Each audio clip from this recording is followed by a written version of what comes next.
I would like to bring you up to date on a campaign that has been waged now for almost 8 years. A campaign aimed at freeing 70 millionist tyranny. This was the Berlin Airlift, 1948.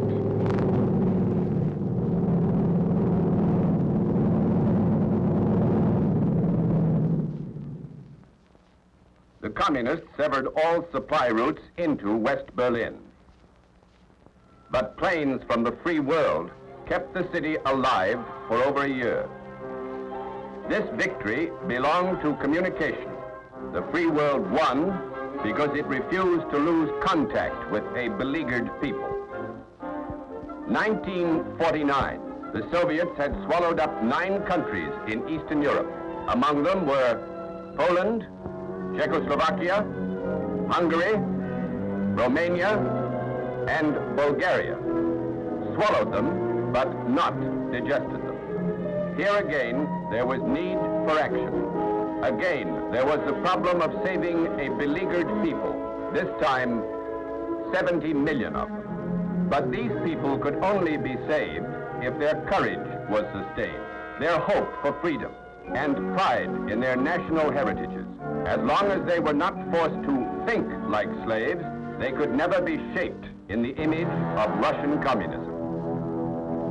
Again, the need was for communication. Americans took the first step.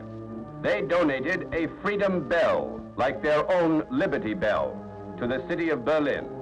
And from this beginning, General Lucius Clay, who had masterminded the Berlin Airlift, joined with a group of private American citizens in building another kind of airlift. Radio Free Europe, a lifeline of free ideas and truthful news for the captive people who had been cut off from the free world by an iron curtain.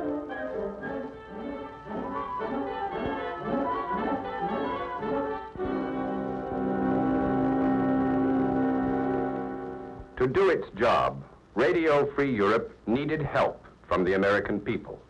And so, even as Radio Free Europe was being born, so was the Crusade for Freedom, the American organization which built and still supports Radio Free Europe. A lifeline had been formed. At one end was the American public supporting the Crusade for Freedom.